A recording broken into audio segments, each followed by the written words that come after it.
देखो अब हम लोग न्यूमेरिकल देखेंगे। जितना कल पिछले वाले वीडियो में पढ़े थे उसी के अनुसार हम सारे को प्रॉब्लम्स को सॉल्व करेंगे। कुछ प्रॉब्लम्स देख रहे हैं, ऐसी वर्मा के भी हैं, एस चार्ट बुक के भी हैं, उसको देख रहे हैं। क्वेश्चन अच्छे से पढ़ लो फिर देखो। If the refractive index for light going from air to diamond भी इतना, जैसे जैसे क्वेश्चन पढ़ रहे हैं वैसे से लिख रहे हैं। देखो किसका रिफ्रैक्टिव इंडेक्स दिया है? डायमंड का। लाइट किधर से किधर जा रही है? एयर से डायमंड में जा रही है, तो रिफ्रैक्टिव इंडेक्स हुआ किसका? डायमंड का। जैसे वीडियो में हम लोग पढ़े थे कि मान लो ये रेज हो गया इंसिडेंट रे, ये नीचे मान लो वाटर है या फिर ग्लास है। जब लाइट रेज इसमें इंटर करती है तो डेविएट हो जाती है, नहीं तो रिफ्रैक्टिव इंडेक्स निकाले थे ना, तो किसका रिफ्रैक्शन हो रहा है वाटर में चाहे ग्लास में, तो रिफ्रैक्टिव इंडेक्स किसका आएगा? ग्लास का। तो यहाँ भी जो एयर जा रही है किधर से जा रही है? एयर से डायमंड में, तो डायमंड का रिफ्रैक्टिव इंडेक्स हुआ। तो रिफ्रैक्टिव इंडेक्स ऑफ डायमंड किसके रेफरेंस में? एयर के रेफरेंस में। तो एयर के रेफरेंस, एयर तो लिखते हैं, नहीं लिख भी देंगे तो कोई दिक्कत नहीं। तो रिफ्रैक्टिव इंडेक्स ऑफ डायमंड कितना दिया है? 2.42। ठीक है। अब पूछ रहा है ये एयर से डायमंड का है। अब पूछ रहा तुमसे what will be the refractive index for light going from diamond to air. अब लाइट किधर जा रही है? डायमंड से एयर में, एयर में रिफ्रैक्शन होगा, मतलब रिफ्रैक्टिव इंडेक्स किसका पूछ रहा है? एयर का, नहीं डायमंड के रेफरेंस। तो पढ़े थे कि अगर उल्टा हो जाए तो ये भी इसका उल्टा हो जाएगा, तो इसका रिफ्रैक्टिव इंडेक्स कितना हो जाएगा? 1/2.42। क्लियर है। नेक्स्ट क्वेश्चन में है कि the speed of light in air is इतना। लाइट का देखो स्पीड दिया है एयर में, स्पीड ऑफ लाइट 3 × 10⁸ मीटर पर सेकेंड गिवन है। इन मीडियम एक्स इट्स स्पीड जितना मीटर पर सेकेंड। कोई मीडियम है, उस मीडियम में लाइट का स्पीड इन एक्स मीडियम में लाइट का स्पीड है 2 × 10⁸ मीटर पर सेकेंड। ठीक है। अब पूछ रहा and in medium why the speed of light जितना। कोई मीडियम है उसमें लाइट का स्पीड, वाई मीडियम में लाइट का स्पीड दिया हुआ है 2.5 × 10⁸ मीटर पर सेकेंड। ठीक है। अब तुमसे पूछ रहा है फर्स्ट नंबर में कि find the refractive index of x with respect to air. देखो तो स्पीड, तो रिफ्रैक्टिव इंडेक्स निकालना है स्पीड का, तो क्या लिखते हैं? जिसका रिफ्रैक्टिव इंडेक्स निकालना हो उस मीडियम में, जिस मीडियम का रिफ्रैक्टिव इंडेक्स निकालना उस मीडियम में लाइट का स्पीड कहाँ आएगा? नीचे। तो speed of light, refractive index x का पूछ रहा है ना, तो पढ़े थे। तो रिफ्रैक्टिव इंडेक्स एक्स का पूछ रहा है, तो लाइट का स्पीड किस में? एक्स मीडियम में, वो नीचे आएगा। Speed of light in medium x, ये नीचे आएगा। ठीक है। किसके रेफरेंस में पूछ रहा है? एयर के रेफरेंस। एयर का स्पीड ऊपर, speed of light in air, जो ऊपर है वही रहेगा, जो नीचे है वही रहेगा। Speed of light in air. ठीक है। देखो लाइट 3 × 10⁸ है और ये कितना है? 2 × 10⁸। 10 कट गया, कितना कट गया? 3/2। ठीक है। सिमिलरली सेकेंड नंबर में भी पूछ रहा है कि एयर की रिफ्रैक्टिव इंडेक्स, एयर के रेफरेंस में वाई का रिफ्रैक्टिव इंडेक्स पूछ रहा है, मीडियम वाई का। तो क्या लिखेंगे? Speed of light in medium y नीचे आएगा, तो speed of light in medium y कितना है? 2.5 × 10⁸। ऊपर में लाइट का स्पीड लिखेंगे एयर में, तो 3 × 10⁸। ये दोनों कैंसिल हो गया, क्या बचेगा? 3/2.5। इसमें बढ़ाएंगे तो ऊपर 0 आएगा, तो 5 6 जा 5 5 जा कितना हो गया? 6/5 हो गया रिफ्रैक्टिव इंडेक्स। सी समझ में आ गया। थर्ड नंबर में पूछ रहा है कि फाइंड द रिफ्रैक्टिव इंडेक्स। देखो find the refractive index of y with respect to x. देखो speed of light in medium speed, देखो इसका रिफ्रैक्टिव दो तरीके से निकाल सकते हैं। अगर हम स्पीड के रेफरेंस में निकालें तो क्या लिखेंगे? वाई नीचे है तो speed of light in medium y, ऊपर में एक्स है, speed of light in medium x. तो वाई मीडियम में स्पीड लाइट का इतना, ये लिख देंगे। एक्स मीडियम लाइट का स्पीड ये इतना, ये ऊपर लिख देंगे, कैंसिल हो जाएगा, जो आएगा हो गया। तो ऊपर में होगा वाई मीडियम में लाइट का स्पीड 2 × 10⁸ और नीचे में वाई मीडियम का होगा, कैंसिल। यहाँ से भी 2/2.5। ठीक है। डिसमल उड़ेगा तो ऊपर 20 हो जाएगा, ये 25 5 4 जा 5 5 कितना हो गया 4/5। देखो एक और तरीका है इसको निकालने का कि refractive index of y with respect to y. तो हम ये भी कर सकते हैं कि रिफ्रैक्टिव इंडेक्स के रेफरेंस में ले सकते हैं कि refractive index of y by refractive index of x, ये वाला ऊपर refractive index of y by refractive index of x. तो वाई का रिफ्रैक्टिव इंडेक्स कितना है, देखो 6/5। वाई का रिफ्रैक्टिव इंडेक्स मतलब एयर के रेफरेंस में, यानी कुछ है तो एयर। देखो वाई का रिफ्रैक्टिव इंडेक्स एयर के रेफरेंस में कितना है 6/5। एक्स का रिफ्रैक्टिव इंडेक्स, मीडियम एक्स का रिफ्रैक्टिव इंडेक्स कितना 3/2। इसको कैलकुलेट करेंगे तो ये यहाँ से ऐसे दो तरीके से, ये भी ऐसे भी निकाल सकते हैं और ऐसे भी निकाल सकते हैं। तो हम मन होगा यहाँ तो नहीं किए, यहाँ भी कर सकते थे कि यहाँ लिखेंगे refractive index of x by refractive index of refractive index of medium x by refractive index of air, जैसे इसमें लिखे n refractive index of x और नीचे में आगे रिफ्रैक्टिव इंडेक्स ऑफ एयर, जैसे यहाँ पे लिखे है refractive index of y refractive index of x. तो चूंकि यहाँ पे जो लिखते तो हम कि रिफ्रैक्टिव इंडेक्स ऑफ एक्स और नीचे में रिफ्रैक्टिव इंडेक्स ऑफ एयर, तो एयर का रिफ्रैक्टिव इंडेक्स तो मालूम है एक है, लेकिन मीडियम एक्स का रिफ्रैक्टिव इंडेक्स नहीं ना मालूम था यहाँ पे ना, इसलिए स्पीड के रेफरेंस में लेना पड़ा यहाँ पे। ठीक है, समझ में आ गया अच्छे से। नेक्स्ट क्वेश्चन पूछ रहा है कि what is the speed of light in a medium. किसी मीडियम में लाइट का स्पीड पूछ रहा है ऑफ रिफ्रैक्टिव इंडेक्स 6/5। उस मीडियम का रिफ्रैक्टिव इंडेक्स कितना दिया हुआ है, देखो रिफ्रैक्टिव इंडेक्स उस मीडियम का, मीडियम तो नहीं मालूम है, उस मीडियम का रिफ्रैक्टिव इंडेक्स दिया है 6/5। तो जरूरी एयर के रेफरेंस में दिया होगा, अगर रेफरेंस नहीं लिखा तो किस में, एयर के रेफरेंस में। If its speed in air, ठीक है, what is the speed of light in medium, light का स्पीड पूछ रहा है इस मीडियम में क्या होगा जिस मीडियम के रिफ्रैक्टिव इंडेक्स 6/5 है। इफ इट्स स्पीड, किसका स्पीड, एयर, लाइट का स्पीड एयर में कितना है 3 लाख किलोमीटर पर सेकेंड। देखो लाइट का जो स्पीड दिया है एयर का, एयर में जो लाइट का स्पीड है, लाइट का स्पीड जो दिया है किसमें, एयर में 3 लाख किलोमीटर पर सेकेंड। नहीं तो ऐसे भी लिख सकते 3 × 10⁵ 50 है ना किलोमीटर पर सेकेंड। इसी को मीटर में बदलेंगे 3 × 10⁸ आ जाएगा, क्योंकि किलोमीटर को मीटर में बदलोगे तो 1000 से मल्टीप्लाई करोगे तो 3 जीरो और आ जाएगा तो 10⁸ हो जाएगा। देखो अब पूछ रहा है कि लाइट का स्पीड इस मीडियम में क्या होगा, जो भी मीडियम है। चलो अगर हम जानते हैं कि रिफ्रैक्टिव इंडेक्स मीडियम का 6/5 है, अगर हम रिफ्रैक्टिव इंडेक्स निकालते हैं मीडियम का तो क्या लिखते हैं, speed of light in that medium, speed of light in medium, ऊपर में speed of light in air लिखते हैं। अगर इसी मीडियम का रिफ्रैक्टिव इंडेक्स निकालते ये फॉर्मूला लिखते हैं, बराबर क्या लिखते हैं 6/5। तो देखो यहाँ कुछ नहीं, रिफ्रैक्टिव इंडेक्स दे दिया, स्पीड निकालने के लिए बोल रहा था, हम जानते हैं रिफ्रैक्टिव इंडेक्स और स्पीड में ये रिलेशन होता है, रिफ्रैक्टिव इंडेक्स ऑफ मीडियम बराबर ये होता है। अब इसमें जो जो गिवन है ना वो पुट कर दो। देखो यहाँ स्पीड ऑफ लाइट मालूम है 3 × 10⁵, यहाँ speed of light in medium में बराबर 6/5। देखो क्रॉस मल्टीप्लाई करोगे तो speed of light in medium निकल जाएगा कि नहीं, कितना आएगा 5 से इसको मल्टीप्लाई करोगे तो 5 3 जा 15, नहीं तो कितना हो जाएगा, इसको इस ऐसे क्रॉस मल्टीप्लाई करोगे तो सॉल्व कर लेना। Speed of light in that medium कितना हो जाएगा, 5 से ये करोगे तो 5 × 3 × 10⁵, और ये 6 कहाँ आएगा, 6 इसमें इंटू में रहता तो नीचे आएगा, 3 2 जा 6, 2 से ये 3 2 जा 6 आएगा, 5/2, 2 से 5 को डिवाइड करोगे तो 2.5 × 10⁵ मीटर पर सेकेंड। तो जो भी मीडियम है उस मीडियम में लाइट का स्पीड कितना हो जाएगा 2.5 × 10⁵ मीटर पर सेकेंड। समझ में आ गया। पिछले वाले क्वेश्चन में देखें कि रिफ्रैक्टिव इंडेक्स फाइंड करना था, यहाँ पे है कि रिफ्रैक्टिव इंडेक्स सीधे दिया हुआ था, स्पीड निकालने के लिए बोल रहा था। रिफ्रैक्टिव इंडेक्स और स्पीड में रिलेशन होता ही है, एक गाइड करेगा तो दूसरा फाइंड कर सकते हैं। ठीक है, देखो नेक्स्ट क्वेश्चन जो है वो सेम है अभी जो बताए हैं। यहाँ पे मीडियम के बदले यहाँ पे ग्लास लिखा हो कि ग्लास का रिफ्रैक्टिव इंडेक्स दिया हुआ है और लाइट का स्पीड पूछ रहा है ग्लास में कितना होता है, और लाइट का स्पीड एयर में गिवन है। तो वही लिखेंगे refractive index of glass is equal to speed of light in air by speed of light in glass. Refractive index glass की जगह जो 1.5 देंगे, लाइट का स्पीड मालूम है 320/8 वो देंगे, क्रॉस मल्टीप्लाई करेंगे, हमारा वैल्यू आ जाएगा। ठीक है, बन जाएगा। नेक्स्ट क्वेश्चन देखो, पहले क्वेश्चन बहुत बड़ा है लेकिन क्वेश्चन में कुछ नहीं है।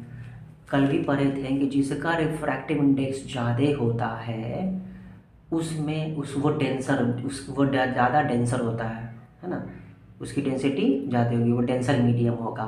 और जो डेंसर मीडियम है तो उसमें लाइट रेज क्या होगी, ज़्यादा रिफ्रैक्ट करेगी, नहीं वो नॉर्मल की तरफ ज़्यादा मुड़ेगी, मतलब एंगल ऑफ रिफ्रैक्शन क्या होगा, छोटा होगा। नहीं, अगर मान लो कि जैसे मान लो कि ये इंसिडेंट रे है, ये हमारा नॉर्मल है, अगर इसकी डेंसिटी जितनी, अगर ये डेंसर मीडियम नहीं रहता तो ऐसे चला जाता, लेकिन इसकी डेंसिटी ज़्यादा है तो ऐसे मुड़ जाएगी। नहीं, डेंसर मीडियम है और ज़्यादा डेंसर होगा, और ज़्यादा डेंसर, मान लो वाटर है, वाटर से ज़्यादा डेंसर तो ग्लास होता है, मान लो वाटर है तो इतना इतना ये डेविएट हुआ, ग्लास रहता तो और ज़्यादा डेविएट करता। नहीं, तो देखो जब ये वाटर था तो एंगल ऑफ रिफ्रैक्शन इतना था, नॉर्मल के साथ देखेंगे ना और जब ये ग्लास था तो इतना हो गया। देखो ये एंगल ऑफ रिफ्रैक्शन क्या होता जाएगा, कम होता जाएगा, जिसकी रिफ्रैक्टिव इंडेक्स जितनी ज़्यादा होगी उतना ही एंगल ऑफ रिफ्रैक्शन क्या होता जाएगा, कम होता जाएगा, है ना। तो इसमें यही बोल रहा है कि 4 मीडियम है, A B C and D, चारों का रिफ्रैक्टिव इंडेक्स दिया हुआ है, ए है, बी है, सी है और डी है। ए का रिफ्रैक्टिव इंडेक्स दिया है 1.44, बी का है 1.52, 1.65, 1.36, ठीक है। अब उनसे पूछ रहा है कि when light travelling in air is incident in this media at equal angles, सारे मीडियम में जो 4 मीडियम है, मान लो ए, इस तरह यहाँ पे बी मीडियम है, कोई सब मीडियम में जो एंगल इंसिडेंट जो करती है एंगल, लाइट रेज जो इंसिडेंट करती है सेम एंगल से, सब सेम एंगल से इंसिडेंट करती है, चारों मीडियम जो भी अलग अलग मीडियम है वो चारों मीडियम में सेम एंगल से। अगर इसमें ये 30 डिग्री से इंसिडेंट कर रही है मीडियम ए में, तो मीडियम बी में भी 30 डिग्री से ही इंसिडेंट कर रही है। लेकिन रिफ्रैक्शन तो इस मीडियम में जैसा रिफ्रैक्शन होगा, क्या इसमें मान लो 20 डिग्री से रिफ्रैक्शन होगा, तो इसमें वही होगा, दोनों मीडियम सेम नहीं ना है।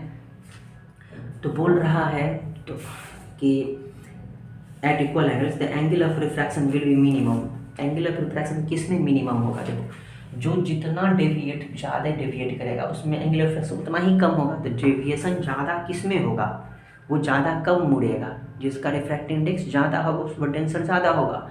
इसमें देखो रिफ्रैक्टिव इंडेक्स किसका ज़्यादा है, मीडियम सी का। तो मीडियम सी में क्या करेगी, लाइट रेज, मीडियम सी में लाइट रेज ज़्यादा बेंड कर जाएगी, नहीं मतलब उसमें एंगल ऑफ रिफ्रैक्शन उतना ही छोटा होगा। तो क्वेश्चन वही है, बस बदल के मतलब लैंग्वेज बदल दिया कि एंगल ऑफ रिफ्रैक्शन पूछ रहा है मिनिमम, तो मिनिमम किस में होगा, मीडियम सी में, क्योंकि इसमें क्या होगी, इसकी डेंसिटी, इसकी रिफ्रैक्टिव इंडेक्स ज़्यादा है, तो ये औरों के कंपेयर में ये ज़्यादा डेंसर है। नहीं, ये औरों के कंपेयर में ज़्यादा डेंसर है, तो ये जो है रिफ्रैक्टेड रे है क्या करेगी, ज़्यादा मुड़ेगी, तो रिफ्रैक्शन, एंगल ऑफ रिफ्रैक्शन क्या होगा, कम। इधर मत देखना कि ज़्यादा मुड़ेगा, इधर देखो, इधर मत देखना एंगल ऑफ रिफ्रैक्शन बड़ा हो गया है, यहाँ देखो इधर एंगल ऑफ रिफ्रैक्शन नॉर्मल के साथ लेंगे ना, तो इसमें छोटा रहेगा। नहीं, तो कोई मीडियम, जो भी मीडियम है, चारों मीडियम तो अलग अलग है, तो जिसका रिफ्रैक्टिव ज़्यादा है उसमें क्या होगी, रेज जो होगी ज़्यादा रिफ्रैक्ट करेगी, मतलब एंगल ऑफ रिफ्रैक्शन उतना ही कम होगा। समझ में आ गया, तो मीडियम सी हमारा यह हो जाएगा, आंसर हो जाएगा। देखो नेक्स्ट क्वेश्चन है कि the refractive index of glass with respect to air जितना। देखो ग्लास का रिफ्रैक्टिव इंडेक्स दिया है एयर के रेफरेंस में, तो एयर ऊपर में लिखते हैं नहीं, लिख भी दोगे तो भी कोई दिक्कत नहीं है। तो ग्लास का रिफ्रैक्टिव इंडेक्स 3/2 है। उसी क्वेश्चन में दिया है कि रिफ्रैक्टिव इंडेक्स ऑफ वाटर का रिफ्रैक्टिव इंडेक्स किसके रेफरेंस में, एयर के रेफरेंस में कितना है, 4/3। अब तुमसे पूछ रहा है कि the refractive index of glass, किसका रिफ्रैक्टिव इंडेक्स पूछ रहा है, ग्लास का, किसके रिस्पेक्ट में, विथ रिस्पेक्ट टू वाटर, तो वाटर के रिस्पेक्ट में। देखो तब यहाँ पे तो रिफ्रैक्टिव इंडेक्स निकालो, स्पीड के रेफरेंस में तो नहीं निकल पाएगा, अगर स्पीड के रेफरेंस में निकलता तो क्या लिखते हैं, speed of light in glass नीचे, speed of light in water ऊपर, लेकिन रिफ्रैक्टिव इंडेक्स के रेफरेंस में लिखना है, तो ऊपर में किसका रिफ्रैक्टिव इंडेक्स, ग्लास का, और नीचे वाटर का, ठीक है। तो रिफ्रैक्टिव इंडेक्स ग्लास का कितना है, 3/2, वाटर का कितना है, 4/3। इसको सॉल्व करने आ जाएगा, 3/2 इंटू ये क्या होती है, इन्वर्स हो जाती है 3/4, कितना हो गया, 9/8। Refractive index of glass with respect to water, glass का रिफ्रैक्टिव इंडेक्स याद ही रखो 3/2 होता है, वाटर का याद ही रखो 4/3 होता है। नहीं, वाटर में लाइट की स्पीड कितनी होती है, ग्लास में लाइट की स्पीड कितनी होती है, एयर में लाइट की स्पीड कितनी होती है, इतना ये याद अवश्य रहना चाहिए, ठीक है। देखो नेक्स्ट क्वेश्चन में है कि the refractive index of water and glass और इतना एंड इतना। देखो वाटर का भी रिफ्रैक्टिव इंडेक्स दिया और ग्लास का भी, तभी हम लोग बनाए हैं। रिफ्रैक्टिव इंडेक्स वाटर का दिया है 4/3, रिफ्रैक्टिव इंडेक्स ग्लास का दिया है 3/2, और हम जानते हैं कि एयर के रेफरेंस में होगा, किसके रेफरेंस में होगा, एयर के रेफरेंस में, कुछ नहीं लिखा है तो एयर के रेफरेंस में। पूछ रहा कि find the speed of light in each, प्रत्येक में लाइट का स्पीड पूछ रहा है। देखो तो स्पीड के रेफरेंस में बोल रहा है, तो रिफ्रैक्टिव इंडेक्स वाटर का, अगर हम रिफ्रैक्टिव इंडेक्स जो होता है वाटर का स्पीड के साथ रिलेशन होता ही है। क्या रिलेशन होता है रिफ्रैक्टिव इंडेक्स ऑफ वाटर, दो केस है। रिफ्रैक्टिव इंडेक्स ऑफ ग्लास दिया गया 3/2। देखो वाटर का रिफ्रैक्टिव इंडेक्स निकालने के लिए क्या लिखते हैं, speed of light in water, कहाँ ऊपर होगा कि नीचे, वाटर नीचे है तो नीचे, speed of light in water, ऊपर में क्या आएगा, speed of light in air, या वैक्यूम भी बोल सकते हो, है ना। एयर में जो लाइट का स्पीड है लगभग वैक्यूम में जितना लाइट का स्पीड उतना ही होता है, उसको बराबर लिया गया, ठीक है। तो एयर में होता है 3 × 10⁸ मीटर पर सेकेंड, और नीचे में ये speed of light in air is equal to 4/3, cross multiply करके निकल जाएगा, 3 से इसको मल्टीप्लाई करोगे 9, तो क्या आएगा, therefore speed of light in air is equal to कितना है, 3 3 9, 4 आएगा नीचे में, तो 9/4 × 10⁸ मीटर पर सेकेंड, इसमें मतलब क्या आएगा, 4 2 8, 2.25 × 10⁸ मीटर पर सेकेंड। हमको याद होना चाहिए कि एयर में जब speed of light in water है नीचे में ना, यहाँ पे वाटर, ठीक है, यहाँ पे क्या होगा, वाटर, तो वाटर में लाइट का स्पीड कितना होगा, 2.25 × 10⁸ मीटर पर सेकेंड। सिमिलरली ग्लास में भी रिफ्रैक्टिव इंडेक्स निकाल लोगे, दिया ही है, सॉरी, स्पीड निकाल लोगे ग्लास में कितना होता है, सेम इसी तरह से लिखोगे, ठीक है, बन जाएगा। नेक्स्ट क्वेश्चन देखो, बहुत अच्छा क्वेश्चन है। A ray of light traveling in air is incident on the surface of a plastic slab at an angle if the angle of refraction is 30 degree. देखो जैसे जैसे पढ़ते जाते फिगर बनाते जाते, एक रे, लाइट का जो रे है एयर में ट्रैवलिंग करती है और इंसिडेंट करती है एक सरफेस पे, किसके सरफेस पे, प्लास्टिक स्लैब, प्लास्टिक के सरफेस पे, नहीं ये प्लास्टिक के स्लैब है, ये मान लो इंसिडेंट किया किसी न किसी एंगल से, ये हमारा नॉर्मल हो गया, ठीक है। किस एंगल से इंसिडेंट किया वो तो दिया नहीं है, ठीक है, लेकिन ये दिया है कि if the angle of refraction is 30 degree, ठीक है। अब ये मान लो बेंड कर गया ऐसे, एंगल ऑफ रिफ्रैक्शन कितना हो गया, 30 डिग्री, ठीक है। अब पूछ रहा है and the refractive index of the plastic is √3। अब इस जो भी मटेरियल प्लास्टिक है उसका रिफ्रैक्टिव इंडेक्स कितना दिया है, √3। उनसे पूछ रहा है कि find the angle of incidence, angle of incidence पूछ रहा है। तो याद करो रिफ्रैक्टिव स्नेल्स लॉ से भी हम रिफ्रैक्टिव इंडेक्स में रिलेशन पढ़े थे, नहीं, देखो रिफ्रैक्टिव इंडेक्स स्पीड के भी रेफरेंस में है तो एंगल्स के भी रेफरेंस में, क्या पढ़े थे कि रिफ्रैक्शन इसमें हो रहा है ना, रिफ्रैक्शन किस में हो रहा है, प्लास्टिक स्लैब में, तो refractive index of plastic from Snell's law, from Snell's law refractive index of plastic equal to क्या होगा, क्या पढ़ा था, sin i by sin r, sin i by sin r। Refractive index या प्लास्टिक का √3, refract air का नहीं, जिसमें रिफ्रैक्शन होता है वो sin i by sin r लिखोगे, तो जिसमें रिफ्रैक्शन होता है उसका रिफ्रैक्टिव इंडेक्स यहाँ लिखाएगा, ठीक है। sin i तो दिया नहीं है, sin r मालूम है, r कितना मालूम है, 30 डिग्री, ठीक है।